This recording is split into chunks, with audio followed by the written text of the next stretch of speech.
கனமழையால் டெல்டா மாவட்டங்களில் 13,000 ஹெக்டேர் விளைநிலங்கள் தண்ணீரில் மூழ்கியுள்ளதாக தமிழ்நாடு அரசு தெரிவித்துள்ளது.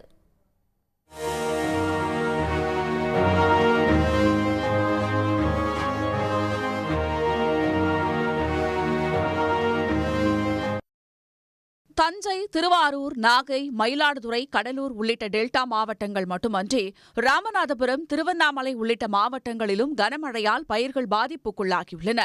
திருவாரூர் மாவட்டம் வலங்கைமான் அருகே புலவர்நத்தம் கிராமத்தில் நெற்பயிர்கள் நடவு செய்யப்பட்டுள்ள விவசாய நிலங்கள் நீரில் மூழ்கியுள்ளன. பயிரிட்ட 26 நாட்களில் வயல்களில் குளம் போல் தண்ணீர் தேங்கியுள்ளதால் விவசாயிகள் கவலையடைந்துள்ளனர்.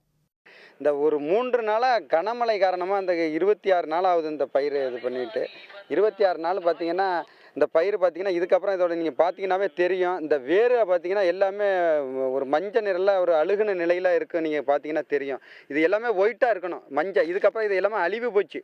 இதுக்கப்புறம் திருப்பி இது பிழைப்பதற்கான வாய்ப்பே இல்லை.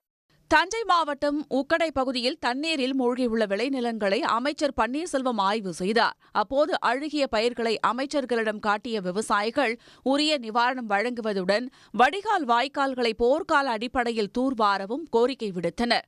பின்னர் செய்தியாளர்களிடம் பேசிய பன்னீர்செல்வம், தஞ்சை மாவட்டத்தில் 947 ஹெக்டேர் உட்பட மாநிலம் முழுவதும் 13,749 ஹெக்டேர் விளைநிலங்கள் கனமழையால் பாதிக்கப்பட்டுள்ளதாக கூறினார். அதிகமான மழை பெய்த காரணத்தால் தமிழகம் முழுவதும் கிட்டத்தட்ட 13,000 ஹெக்டேர் அளவுக்கு நீரில் மூழ்கியிருக்கிறது. இதனுடைய தன்மையை துறையினுடைய அதிகாரிகள், மாவட்ட நிர்வாகம் கண்காணித்து அதை கணக்கெடுக்கின்ற பணியை செய்து கொண்டிருக்கிறார்கள். உரிய நஷ்டஈடுகள் வழங்குவதற்கு அடிப்படை கணக்கெடுக்கின்ற பணி நடந்து கொண்டிருக்கிறது.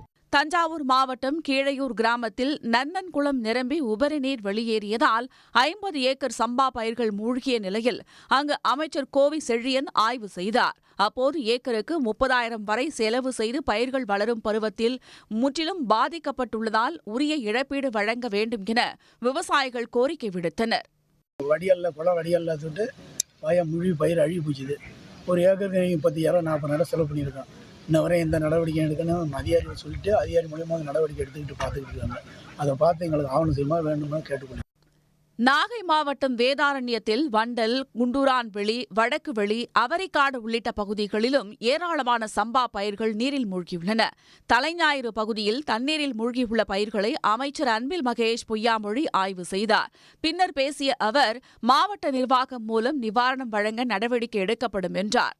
தலைஞாயிறு தான் கிட்டத்தட்ட ஆல்மோஸ்ட் 60% பாதிப்புன்னு பார்த்தீங்கன்னா தலைஞாயிறு பாதிப்புன்னு சொல்ல முடியாது. தண்ணி அதிகமாக நிற்கக்கூடியது. அது உண்மையிலேயே உள்ளபடியே எவ்வளோ பாதிப்பு என்பது வந்து மழையில் நின்னதுக்கு அப்புறமேட்டு அதை ஆய்வு செய்த பிறகு அது கரெக்டாக. சீர்காழி அருகே சின்ன பெருந்தோட்டம் கிராமத்தில் 300 ஏக்கர் சம்பா நெற்பயிர் நீரில் மூழ்கி அழுகும் அபாயம் உள்ளதால் உரிய கணக்கீடு செய்து நிவாரணம் வழங்க வேண்டும் என விவசாயிகள் கோரிக்கை விடுத்துள்ளனர். உடனுக்குடன் செய்திகளை தெரிந்து கொள்ள சன் நியூஸ் பெல் ஐகானை கிளிக் பண்ணுங்க.